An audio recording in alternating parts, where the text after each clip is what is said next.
you have to hear this sound. And that means it's time for one thing and one thing only. It is time for... That's weird.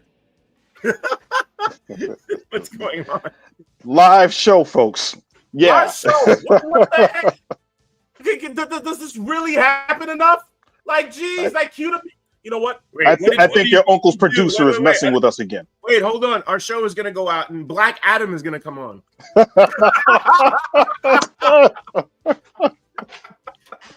I think he owes us one after what we've said the last couple of weeks. This much? It doesn't. You know what? Case in point, you know what I think it is? I think it's John Cena messing with us because this first topic that's about to open it up is insane. So once more, let's try this one more time, shall we? It's time for Wrestling Crash Course. Perfect. Jeez. It worked. All right. It's okay. And the fact is, when it comes down to Wrestling Crash Course, first topic of today, we wanted truth. We got him. If you guys went ahead and watched Money in the Bank last week, you would know that Ron Killings is officially here. Our truth no more. Ron Killings is back. Went ahead, showed up on Raw, delivered a good promo that went ahead and just entitled what he was willing to go ahead and do. Furthermore, on this run, cut his hair off, then showed up on SmackDown, beat the holy hell out of John Cena, and he gets a match with him for next week. Look, Chris, how do you feel about Truth being back? We'll start with you. Well, the fans spoke, right? I mean, the fans spoke, and they wanted him back, and Triple H said he listened. So, again, we don't know the full details of this, and people speculating this was a work, and I don't believe it was. So, clearly, they brought him back, and I mean, listen, him cutting his hair off, the whole promo, it was good stuff. I enjoyed it. His work is really good, and now that he's going to be serious, him coming out on SmackDown last night and beating up Cena again, I mean, right now, it's clicking on all cylinders. I like what I'm seeing. Not sure where they're going to go, how far they could go with this. But ultimately, I feel like the best end to the storyline would be him costing Cena that title in a big match. Indeed. Peeps, we'll go ahead and go to you, my friend, and we'll kind of just piggyback off of something that Chris just said. Costing Cena or taking the title from Cena? Do you think that's a direction that they would want to pivot into leading into this R-Truth run? It would be rather interesting if Truth did win a championship, because I remember we talked about this like last year. Like, wouldn't it be interesting if R-Truth got, even if it was for like a month, a reign as WWE champion? Tommy Rich champion? Reign as NWA champion? Yeah. The title on him for a week? Yes. I mean, not for nothing. That's plausible. That is Yeah. Honestly speaking, I feel like he deserves a David Arquette run. I'm sorry, Yeah. did I really just say that? I mean, it could happen. And the thing is, it would be believable in the sense that now he's thrown away all of the vestiges that have kept him grounded to the R-Truth character. And how they further flushed that out was when R-Truth was on Busted Open Radio earlier in the week. And we heard Bully Ray on his show saying, well, R-Truth is here, and we can't have the joking around guy, and we can't have this. And then R-Truth literally unleashed hell on the Busted Open Radio podcast by saying, you don't speak for me. You don't know who I am. I'm the gatekeeper for who he is. And I'm telling you right now, I know what he wants. I know what I want, et cetera, et cetera. So he's flushing it out. Yeah, I love that. The whole truth and nothing but the truth. That was great on Raw. Yeah, that was He's got if he doesn't have a t-shirt already, it's incoming. And I think it'll be coming in soon at some point. But I think that's what TKO is actually looking towards monetizing. I mean, it's all about, what they can go ahead and get, finance-wise when it comes to, producing what Ron Killings is currently doing right now. And I feel like within the sense of him going ahead and being this new person and this whole new persona, and it's much more edgier, it just gives us, thoughts back to K-Quick, and much more just Ron Killings in a much more serious way. Like, please don't mention K-Quick. Nobody wants. I mean, let's just keep it up. Let's just keep it up 50. He still has that sense of comedic sense to him, but at the same time, he's just a little bit more serious. He has evolved his character much the way Jericho did but at least the way he's evolved his character is that people want to see this character evolve to where it is now. Exactly. And I think that's the difference. Well, I mean, listen, aside from this last run in AEW, especially as he gets older now and just nothing he tries to come up with makes sense, Jericho is the king of evolving. I mean, in terms of his career, no one evolved more than Jericho coming up with stuff that he did, or again, with WWE creative behind him, working with him, because we've seen in AEW that just hasn't worked, but whatever. I mean, back to truth. I mean, I'm all for this run. And again, whatever they do, sky's the limit, right? Yes. Absolutely. Well, look, from there, we'll move from truth and we'll go ahead and go to Monday Night Raw real quick. As you can see, I have Goldie behind me, and there's only for one reason and one reason only. I know Peeps is happy about this, but Gunther is now your new two-time World Heavyweight Champion. Who's next? I think we know who's next. Absolutely. I know Yes. we know who's next. So guys, of course, we've been hearing a lot about, this for the last how many months, probably dating back to Bad Blood last year in October. Now that it's finally about to happen and it seems like it's going to happen for the world title, how excited are we for Gunther versus Goldberg? Peeps, we'll start with you. I am actually quite excited. And from what we've been reading and hearing over the last couple of days, that match will probably take place during Saturday night's main event in July. That is what I think a lot of people are looking at as that retirement match that Bill Goldberg is going to have, which is a very heavy wrestling-centric weekend because you've got the Great American Bash from NXT. You also have Saturday night's main event. You've got All In on that Sunday. And you have Evolution that same weekend as well. So that's a huge weekend for WWE and AEW. Having that on the card works. Now, the one thing I will say about this, which kind of ties into the story, and a lot of people have dumped on Jey Uso and this 2-month title reign. And I know Chris completely hated the Jey Uso run, and for valid reasons. But this is the one thing that I will say about the match that they had on Monday. That is probably the single best singles match that Jey Uso has wrestled in the last couple of years.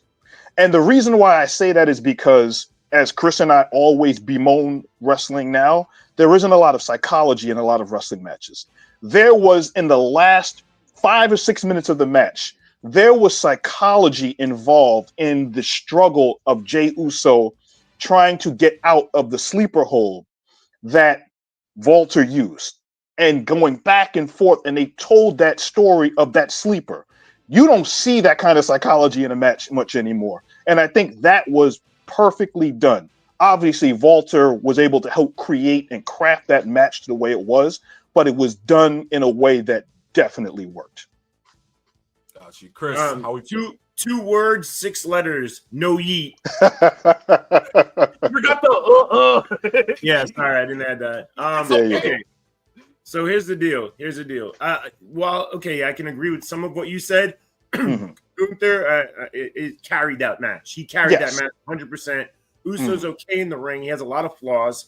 I felt like they made the right decision here. I get it. The merch was a big part of that push. And listen, it sounds like I just read recently that he's going to be the mystery man in the King of the Ring match next Monday, or this coming Monday rather.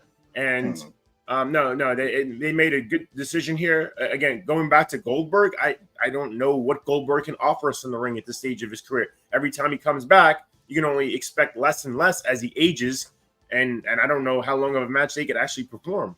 So. Listen, I'm just happy that the title's off Uso, that crap is over.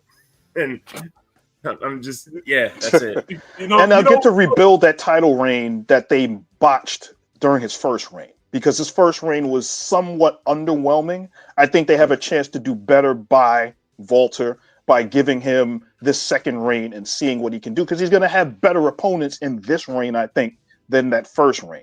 Oh, indeed. Guys like Sami Zayn once more, Seth Rollins hopefully down the line, maybe CM Punk. Right. Imagine him and Bronson Reed.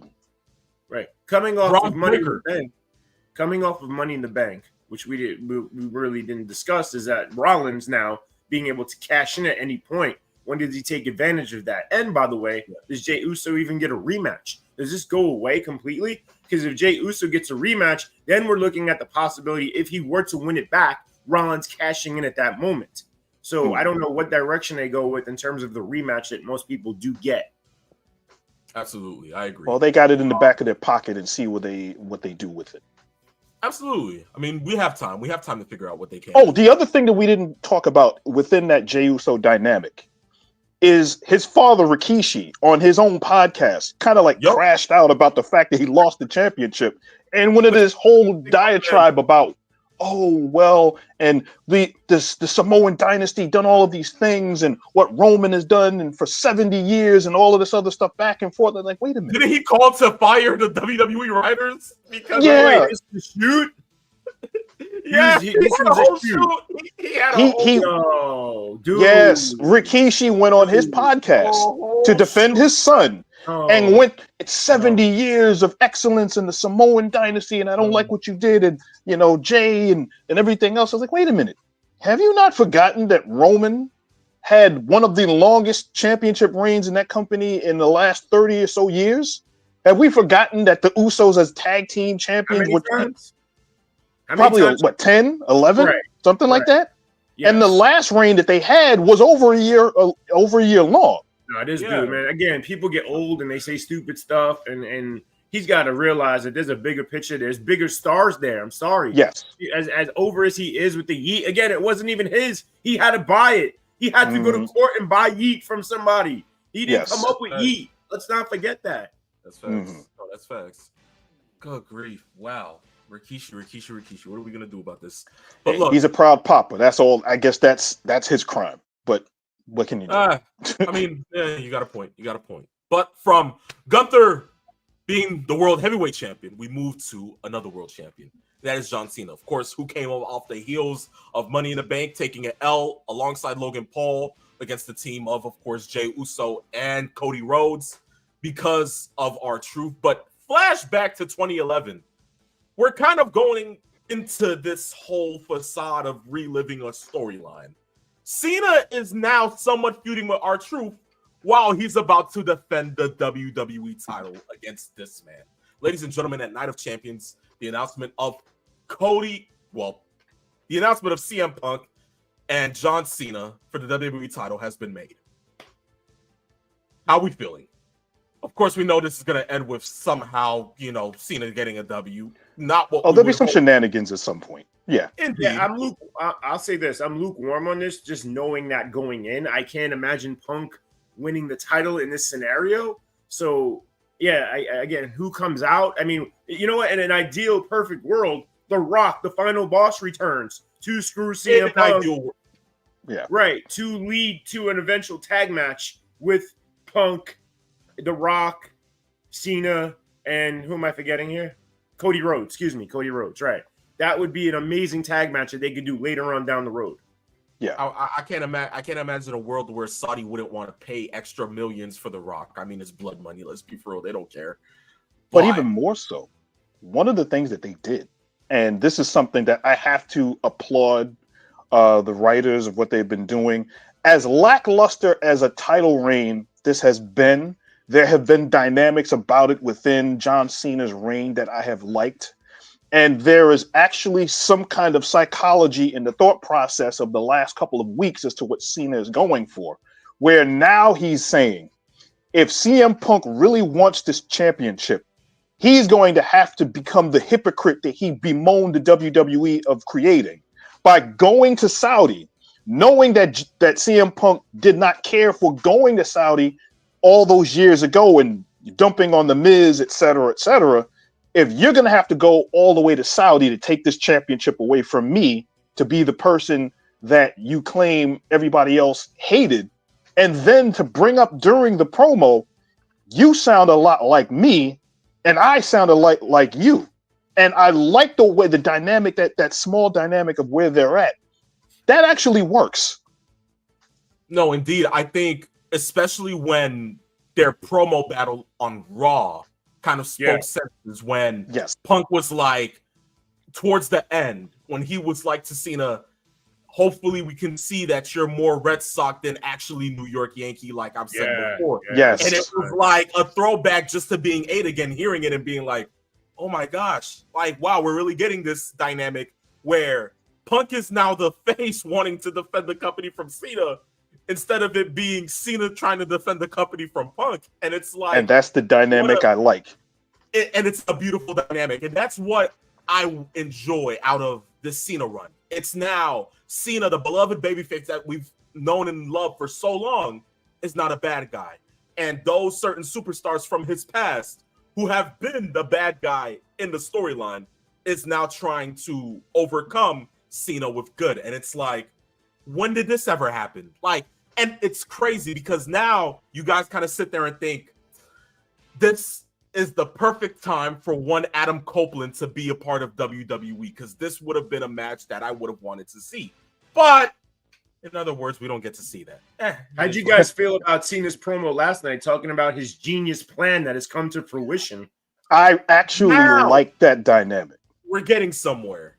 It's like, okay, you kind of went ahead and explained why you went ahead and turned heel.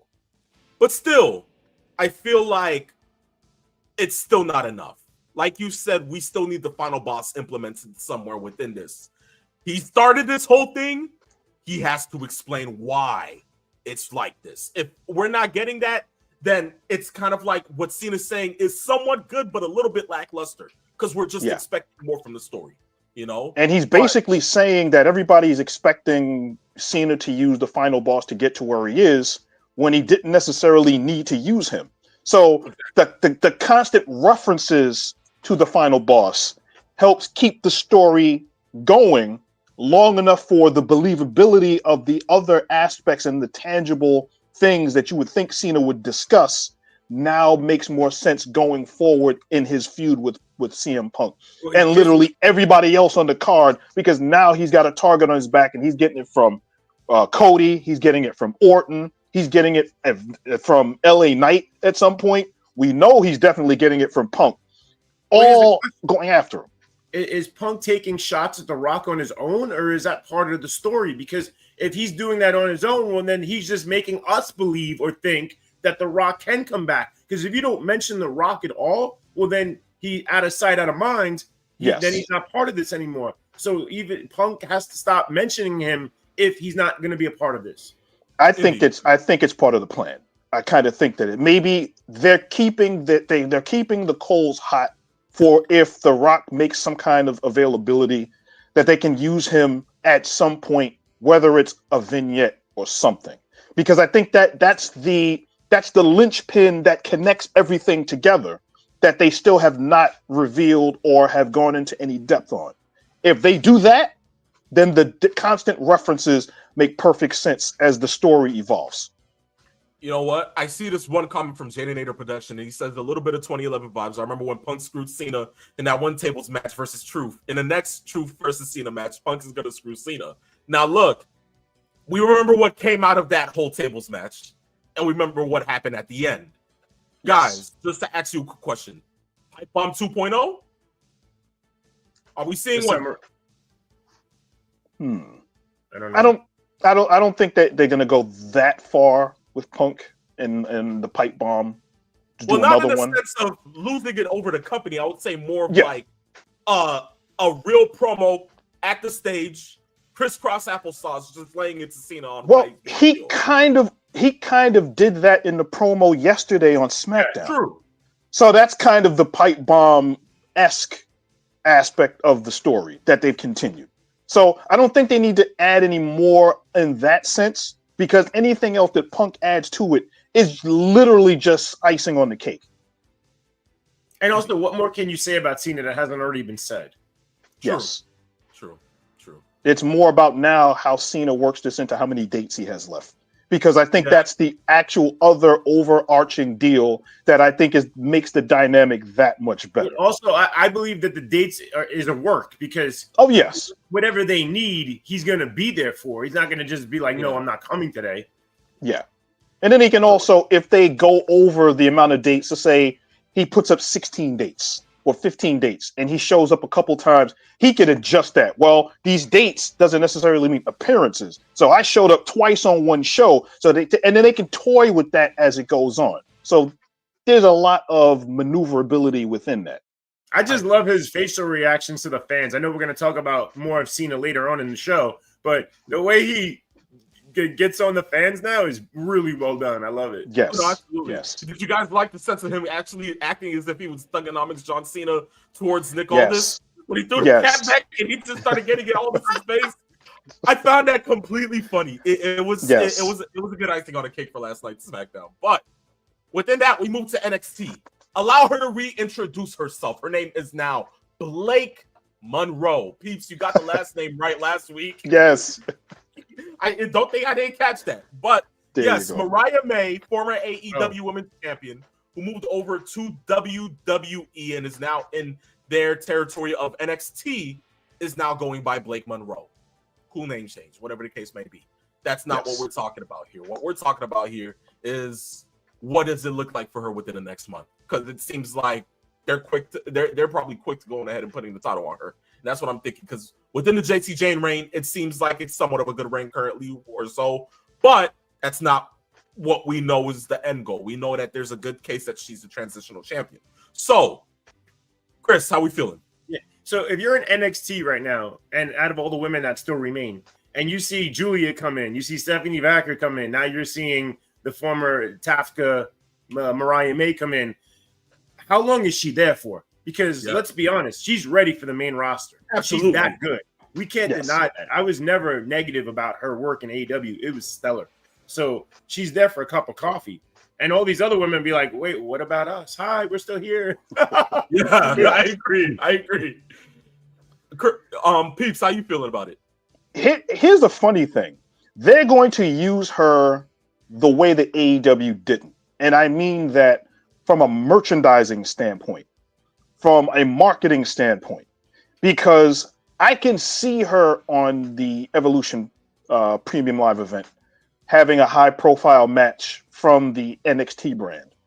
I don't know how we can maybe verify this, but they actually want to sell Blake Monroe's bathwater on the WWE's website from the promo that they did. Think about that. I can see that being the case. So they already have built-in marketing for somebody who's only been in the company officially for 3 weeks? 2 weeks? 3 weeks? There's definitely some nerd-dwelling basements that will buy it. Speaking of that, yes, we got this question here from Corey. He's like, does he do a better name job of name checks? Blake Monroe is also a porn star. Did not know there's that. a game. Wait, time out. I have to say this. On the Jim Cornette show, they play a game. Porn star or NXT star? Really? Yes. They go through the names, and Cornette has to guess if it's a porn star or an NXT star, or even one of those new WWE IDs, whether it's Evolve or whatever other developmental they have nowadays. So yeah, he has to guess. It's crazy to think, because thinking about it, all of those names do sound like, you know what? I digress. First one of the day. Yes. And speaking of NXT, by the way, Jasper Troy, that dude is a beast. That match, this shows you how good he is. To put him in a match with Obafemi for the NXT Championship, and to have the match that they had, that was one of the best matches I've seen on NXT in quite some time. And they've had some really good matches. Was he the LFG guy? Yes, he was the winner of he's the guy that was fronted by The Undertaker. That's crazy to think how fast you can go from just being on the LFG to bypassing Evolve, right? He didn't even go to the Evolve, did he? No, he didn't. Right. So he's now on NXT. Interesting how they do that. And he main evented NXT programming in 3 weeks from his debut. And it was good. That is crazy. He's that good. It was great. Like, genuinely, it was great. Shocking. I wasn't expecting that. Going into that match, I wasn't expecting it. Everything from when they opened up the show, and literally they opened up the show, full-on flash of, Obafemi just walking in, the NXT parking lot. Yes. Infamous. And this man, Jasper Troy, just runs through him like a truck and then just pounces him onto a, I think an SUV. He choke slammed him on the hood of a car to start the show. Exactly. So it's just is he the guy that everyone raved about the promo? Like even Punk was in awe of a when he stood up and took the mic from Punk, and same guy. And Punk looked like he was almost in tears when he cut the promo. Wow. So yeah. Let me Jasper Troy. Look, listen, he has to get Gunther from. I can't wait. I genuinely can't wait. But when we speak about Jasper Troy and NXT and Blake Monroe, we also have to move to WWE main event. Hikuleo, ladies and gentlemen, is not working WWE shows. Wait, is that actually his name? Did they keep it? Yeah, they kept Hikuleo. Yup. Nice. Okay. Thank God, because we're not expecting an HC Mateo or something like we're not doing none of that. HC Campbell. Come on, like what are we doing here? But how quick does he get started on getting shown up on TV? Chris, we'll start with you. I mean, look, okay, it depends how he's presented for starters. That's the thing I want to talk about because we know he's a 7-foot giant, right? And New Japan, he had his little run. It was a mixed bag in terms of because he was green, and he's still probably green and working on improving as a talent.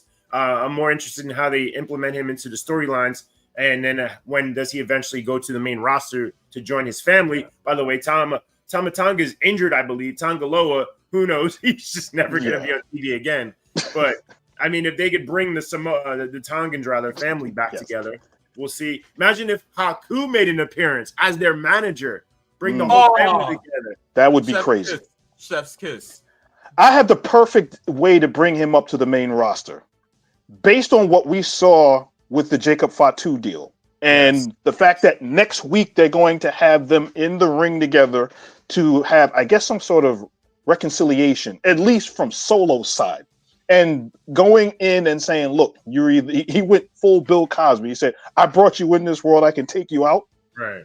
The fact remains that if that's the case, and we know Jacob doesn't need anybody else now, he's good on his own. Solo could then bring Hikuleo as his hitman to go after Jacob Fatu. I can vouch for it. Genuinely, I can vouch for it. But look, I mean, the whole family. First of all, the whole family should come along with JC Mateo to put a beat down on Jacob Fatu, which can only get him more over as a babyface. Yes. So to put Fatu down to show he is a human being and he can take that beating and then come back from that beating, that's something that's in the cards. It should be. Absolutely. Peeps, we'll go ahead and direct this one to you. Private party AEW contracts are set to expire. What happens with them? Where do they go? Does Tony resign them? Is this a loss? I think what happens here is that they have to kind of find what works for them. We know they won the AEW Tag Team Championship for being AEW originals. They were the first to beat the Bucks when they got their TV deal on, when they were doing the Tag Team Championship tournament. I think what we're going to see now, if they don't stay in AEW and say, well, their contracts expire and they don't resign, I could see them going to TNA. I can see them trying to start up a tag team in TNA and see where they go from there, as kind of like an entryway potentially into WWE at some point. But right now, I can see them going into TNA and trying to help out the tag team division. But here's the biggest problem with Private Party. As talented as Mark Quinn is, because he's the more talented of the two, he can't stay healthy. So if he's always injured, well, then Isaiah Cassidy is just a one-man show, and then it doesn't work. So if you're bringing them in anywhere, you're taking a risk based on Mark Quinn's health. Yes. I agree. From there, we move to television, ladies and gentlemen. And no, we're not talking Vince McMahon's type of television. We're not talking 81st and 4th Holdings, okay? We're talking American Gladiator. And peeps, of course, you went ahead and presented the story to us, and it was already insane to hear. But American Gladiators is making a return. Miz is going to be hosting it. And, of course, the contestants kind of go ahead and catch your eye. You have Rick Boogs. You have you have Jesse Goddards. You have Camille. Now, these are the gladiators, not the contestants, right? Those are the gladiators. Yeah. Those are the gladiators. Camille, who, of course, is, hasn't been on AEW television in a long time. She's still under AEW contract, and she hasn't been seen on television in almost 8 months. Yeah, neither has Wardlow. And that is who the fourth gladiator Oh is. God, I digress. This is your Oh, first one of this jeez. show. Yes. You know, so look, peeps. I asked you this question: is in any type of way, can you expect coaching if somehow, some way, one of those two individuals ends up in WWE within the next couple of years, couple of months, whatever their contracts are done, or they ask for a quick release? What are we seeing here, peeps? This kind of reminds me of Super Clash 3, way back in 1988 when they had the CWA, the AWA, and they're trying to, with World Class, try to get a super show to run against the WWE.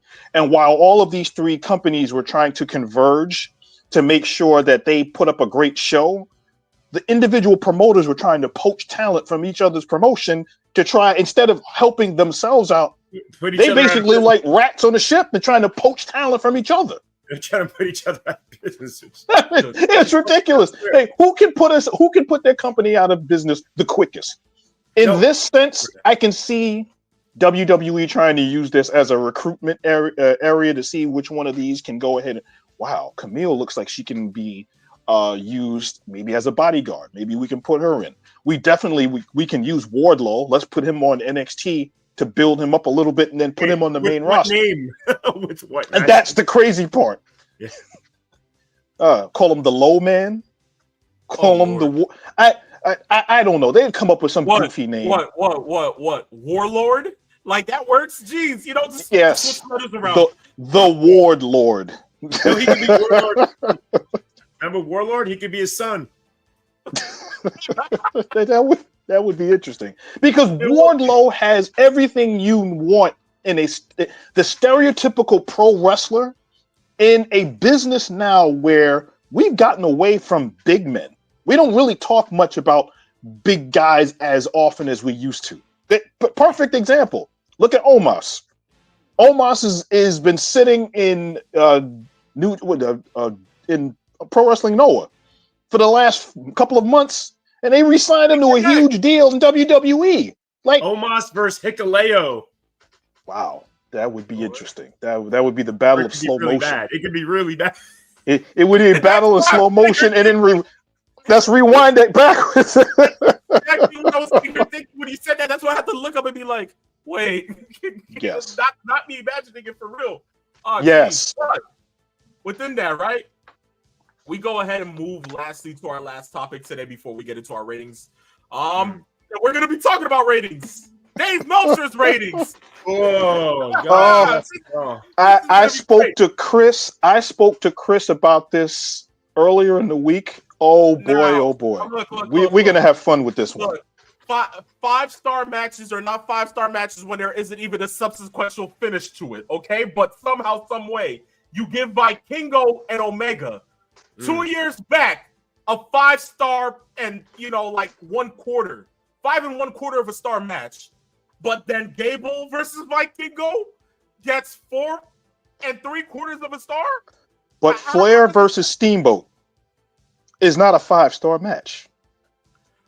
Somebody has to explain that to me. No, I will. I'm gonna explain it to you right now.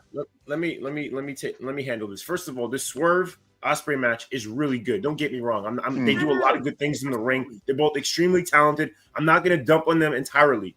The problem with them is, and the problem with the AEW universe is, everyone believes the longer a match goes, the better it is. It doesn't have to be 30 minutes to make it a great match. There have been 5-star matches that are 15, 18 minutes. There's no need for this 30-plus minute match. And these guys have a huge problem, as I said previously, of laying out their match in terms of showing how tired they are, because the longer the match goes, the more tired you can be. Can there be moments of adrenaline rushes? Yes. But when you get dropped on your head with a poison Rana and then you get up only to set up the next spot where then you take the advantage, guess who turns off the TV? Because it's absurd. It's absurd. Again, they just can't. They don't know how to produce a match.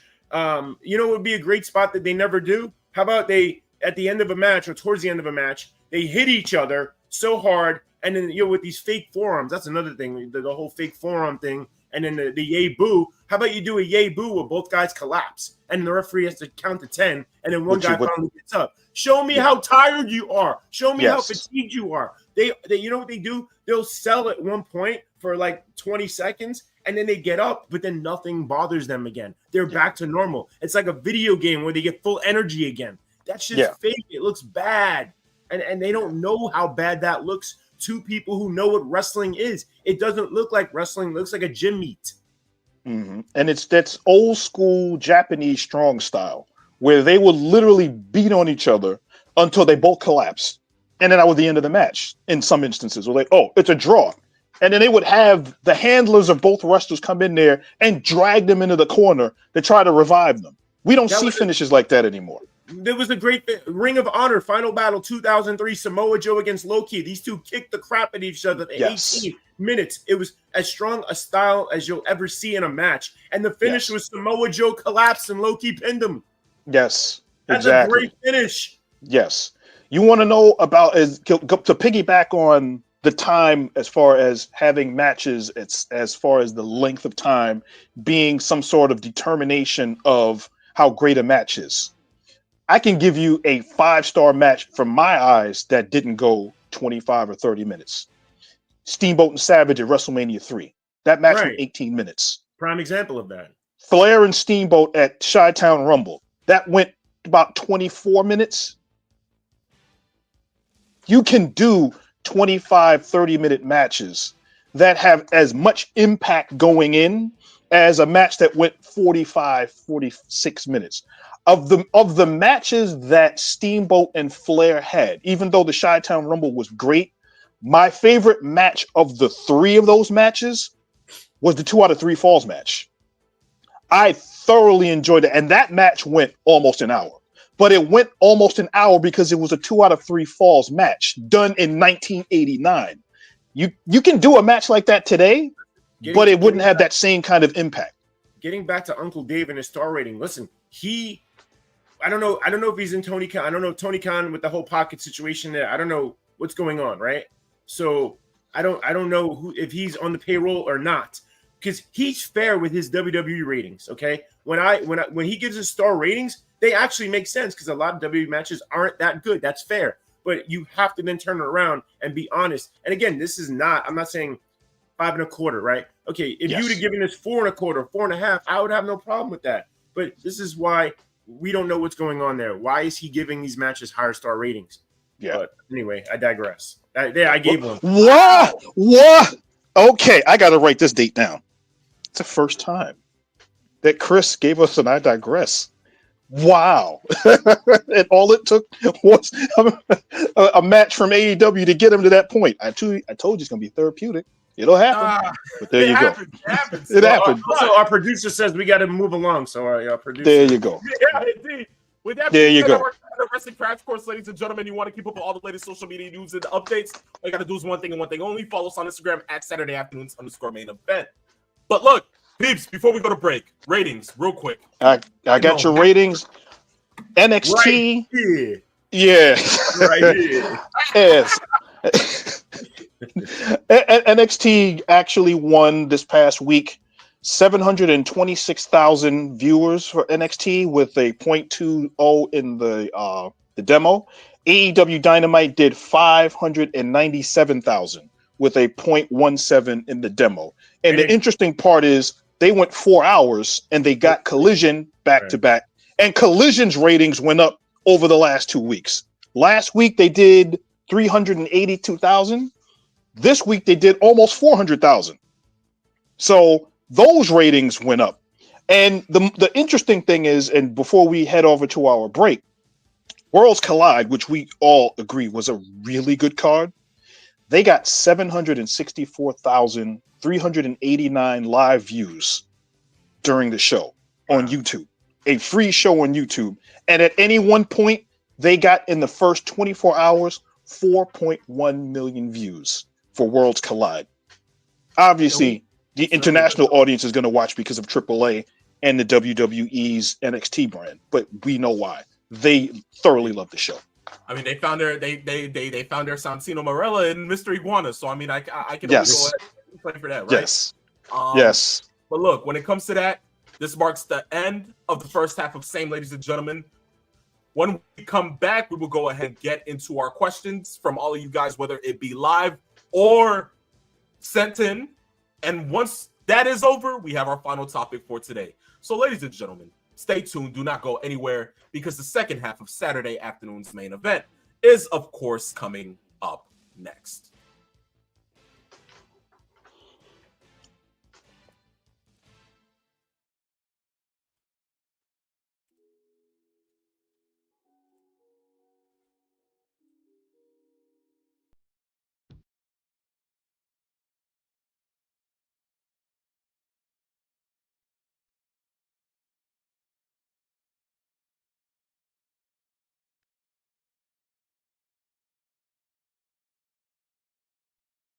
Guys, welcome back. This is the second half of Saturday afternoon's main event. This, of course, I had a phenomenal one. Alongside me is my co-host, the Peeps Nate. Woo! Down below us is our other co-host, the one and only Christopher Morton, Mr. 411. And look, with that being said, we're going to go ahead and get into our questions for today. The question, of course, we appreciate you. If you want to send one live, you can. But if you want to go ahead and have a pre-sent question, all you got to do is one thing and one thing only.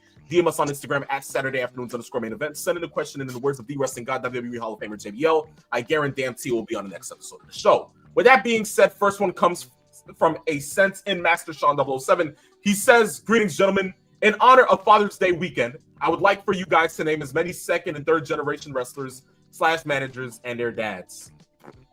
Let's see.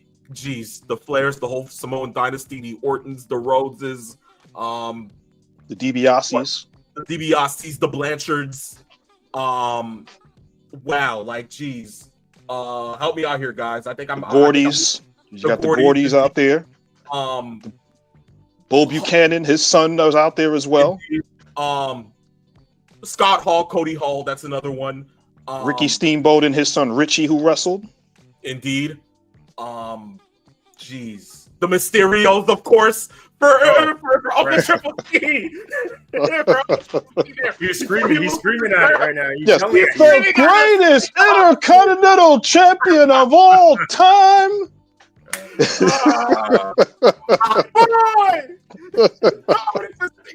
What a champion. Indeed. What a Yes. champion. There But, you go. I think that's enough for us. If we Yes. continue to go on, we'll probably go ahead and have this as an overrun on the show. We can't do that. But with that being said, once more, happy Father's Day to all the guys this weekend, all the gentlemen who are fathers. Keep doing what you do great, and keep doing what you do best. But with that being Don't be said, a deadbeat dad.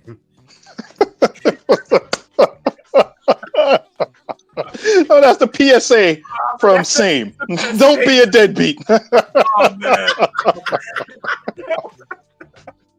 What are we doing? Oh man.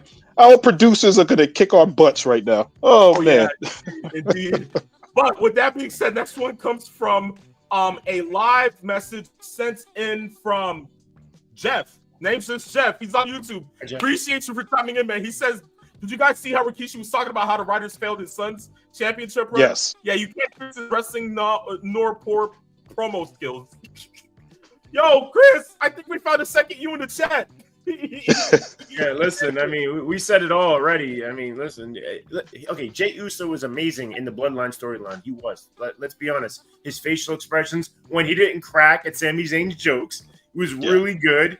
And a lot of that stuff was done well. But on his own, he is not a great promo. All right, he needs the whole yeet and the whole thing and all that other stuff. Yeah. And his work in the ring is subpar. So, yes, agreed.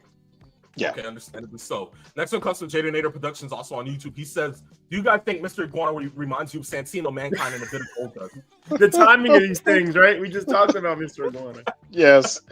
That puppet iguana of his is insane, especially when he throws it at someone. It's a Spanish name. I forgot what it is. Hold on. Wait, because I remember I was texting it in one of my group chats. Oh man. Jeez, I gotta find it. Hold on. You can continue on though, but I mean, Conan kept saying the name of it. By the way, what'd you think of Conan on commentary? I liked it because he was very conversational even though you can tell he was trying to put over AAA and doing as A much as he lot. can. Like it was like a PSA commercial the whole time. To some degree, yeah. But I actually enjoyed it. What? That's what it is. La Yesca. Yeah. There you go. No, yeah, Conan, the fans love this. The fans, can you hear the fans? Conan kept telling us how great the fan reaction was to everything. Oh, they love it. They love this product, bro. He was rough around the edges on commentary, but overall, not bad. Yes, I enjoyed it. Absolutely. From there, we move towards the next one on YouTube. It comes from Corey Richmond. He says, thoughts on a 6-minute story package on the history of Okada Omega. Oh, Jesus Christ. I thought it was okay. I thought it was great. I thought it was great. It's something that they should have done before. They should have done that beforehand. Yeah. I agree with that, peeps. But when it comes down to it, I kind of like what they're trying to build towards. Although it's like, okay, Okada pretty much just gave Omega diverticulitis again after that, elbow drop. Oh, that was a crazy spot that they did. Okay, so I saw the spot. Omega has to be off TV 2 weeks now, right? He has to somebody. He cannot come back and be okay. But the problem is the pay-per-view is now how long away? What are we doing? A month? We're about a month away. Just about. It's a couple days shy of a month. Can he take 2 weeks off? But if you're going to do that spot, we talk about this all the time on this show. If you're going to do a crazy spot like that, you have to know that a guy should be off TV 2 weeks. Yes. That's insane what he did to him. If he has to stay in the hospital or if he has to stay home, they can film vignettes of his recovery. Correct. This injury is not going to keep me from an important match, but keep him off of television. Yes. And then have Okada on television talking about him or saying something about him or what he usually does. And then they're going to unify these championships, which is consolidation is something that they should have been doing a while ago. And also, why was everyone surprised what Okada did? When Okada turned, the commentary team made it sound like it was Okada's been a heel 90% of his time in AEW, right? Yeah, he's been there for a year. He's been a heel. He's been part of the elite. I mean, come on. 100% of the time, right? Has he been a babyface for a moment? Not really. I think the only time that he was a face was when he debuted, right, but also during Forbidden Door when they would show him on Forbidden Door. Other than that, that's it. He's been a heel the whole time. Butchered this. The fact that they would think he couldn't join Don Callis after saying he wouldn't is mindless. That was a joke. Yeah, absolutely. Yeah, I agree. That part doesn't make any sense. From Hot Rod 316, though, he says this. He says, who's having a better run now from walking out from the WWE years ago? 10 belts, Mercedes Moné, or Miss Money in the Bank, Naomi? That's a good one. That's a good question. But okay, it depends where they go with Naomi. Does she actually cash in and win, or is she one of those exceptions? Well, they've never had a woman not cash in and win a championship. That's happened with 8 times now. I think that this trend is going to continue. She's going to win. Absolutely. I think the best case scenario is that Jade probably takes it off Stratton, and Naomi ends up cashing it on Jade just to forego and continue their story. That's what I'm thinking. That's what I'm genuinely thinking. But if they go that route with Naomi, I think that it will be good. I think that it will mean that she's having a great run. But when it comes down to it, I also think that insane enough, Mercedes Moné has been having a better run. That's for sure. Listen, her matches are still good. The promos, whatever you want to say, there's some things there that you can knock. But ultimately, the matches are still good. They're not. Yes. Other people, listen. There's some people online that want to just bash women's wrestling in general, and it's a bad look because you can't deny some of her matches, especially with Willow. Willow, who's a great worker, really good matches. And then the match that Mercedes had with Athena about a month ago on Dynamite, which is I still think is the best match Mercedes has had since she's been in the company, and she's had some pretty good ones. I agree. From there, we move to the last question. Thank you, Hot Rod 316. This one comes from Long Island Isaiah. He says, Worlds Collide was a banger show. Now that Triple Mania will feature WWE and TNA working with AAA, do we see WrestleMania doing the same with all 3 promotions putting on the show? I mean, within reason, because again, keep in mind how Joe Hendry was used on WrestleMania, right? So if you're going to bring in any TNA talent, in what capacity are you going to put them over? And the same goes for AAA. I mean, I don't know. Again, we got 2 shows, 2 nights again. Yeah. Um, And are you going to do it in the sense that you're going to have two TNA wrestlers wrestle a TNA match on the no, show, never. That would or are never. you going to have a TNA talent wrestle a WWE talent and see Right. where it goes from there? Because if that's the case, we know the WWE talent is probably going to get over. Absolutely, I agree. No. I agree. And are we heading to our final topic right now? Yes, Okay. we are. Okay, real quick before we get there, this King of the Ring tournament and the way it's presented, I hate it. I hate it. We bashed the 3-way matches. I'm gonna equally bash, if not more, these 4-ways. Now, again, I'm not saying that the people in the ring aren't good or whatever you want to say.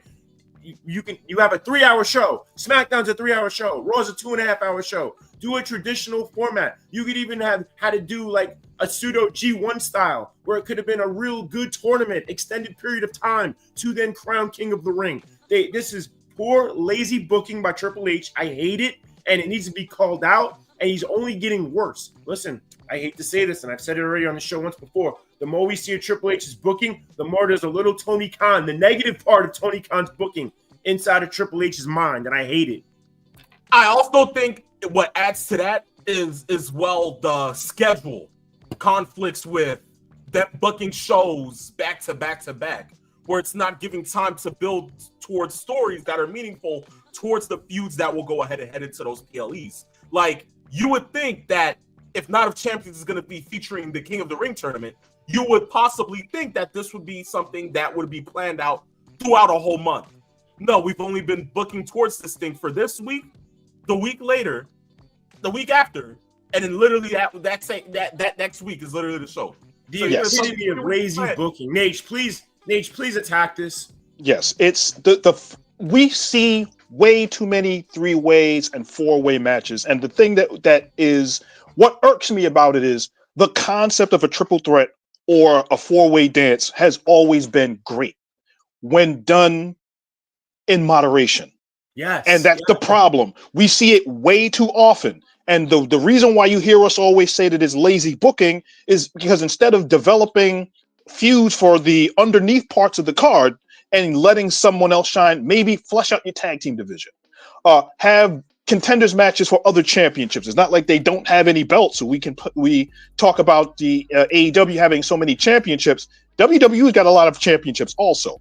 Bring some importance to that. Instead, we think, oh, here's the 4-way that's going to lead to another 4-way. Here's the 3-way that's going to lead to the other 3-way. What are you doing? It's horrible. Yes, yeah, it's too much. It's too much. And then when you have an important match, like we talked about this around WrestleMania weekend, the triple threat match with Roman and Punk and Seth, it was great. It was really, really good. But they didn't have to have 15 others prior. Because if we don't see a triple threat or 4-way for a year, and then we get the importance of that, then it makes the match that much more important based on that. It happens too often. I don't get the thought process. I mean, you have really, and okay, I do get it in this sense. I think oftentimes they don't want to have too many people doing jobs. And that's a problem. You want to protect people some of the time, but in a prestigious tournament like King of the Ring, somebody can take an L. It's okay. Yeah. True. Yeah. I agree. Look, from there, we have a couple more minutes left. Only 2, but look, we're going to get into the final topic today. The Cena turned babyface before retirement. We've been seeing it. They've been trying to go ahead and kind of foreshadow it and all these different types of other things. But does Cena stay a heel all the way up until the point that he retires? Or does he go ahead and turn face before? Peeps?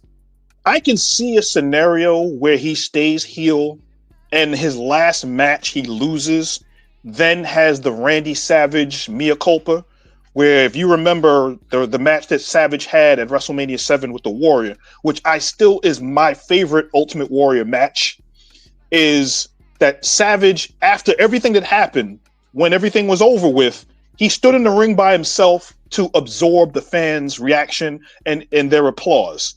And he can realize, you know what, I screwed up, I messed up, I'm sorry, I still love you. They could do the same thing with Cena. I just don't think that that's going to be the case. I think he will turn face at least before his last match or two. Okay.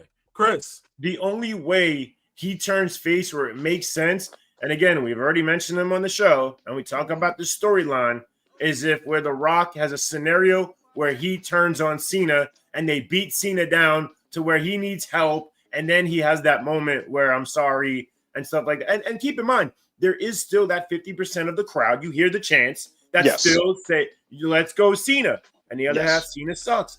I think the fans would love it. Listen, they were clamoring for a heel turn for years. Years they wanted this heel turn. They got it. There's a lot of people who are booing it just because it's part of the story, but they still love that he's a heel. So for him to turn face under that circumstance where The Rock jumps him or there's some kind of beatdown from somebody where he needs help, yes, that's how you could do it. Yes, similar to the Austin change, where the fans, they did not want to boo him, but they cheered him because he was doing something different.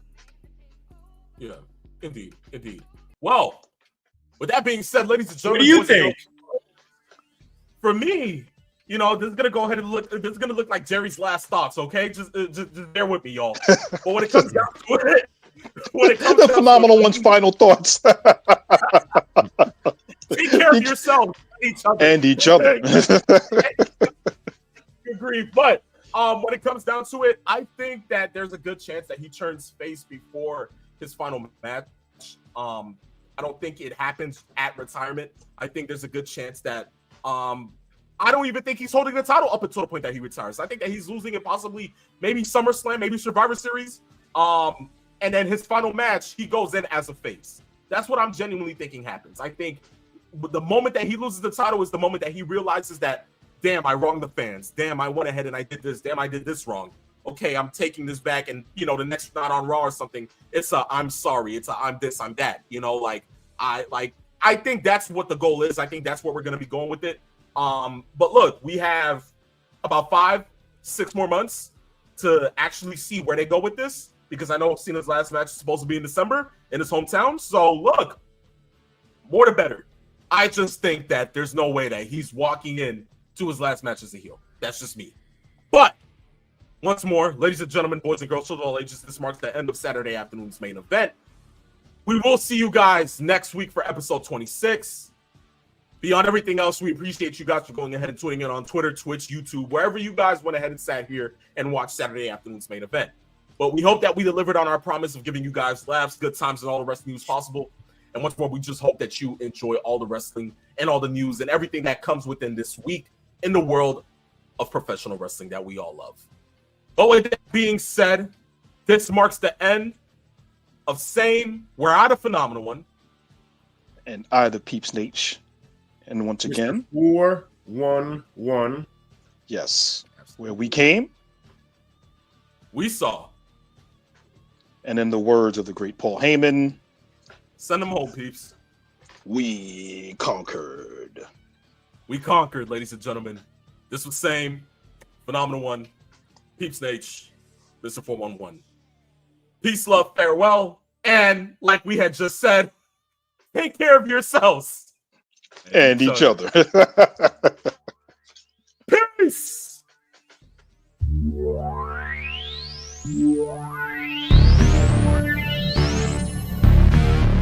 Extreme.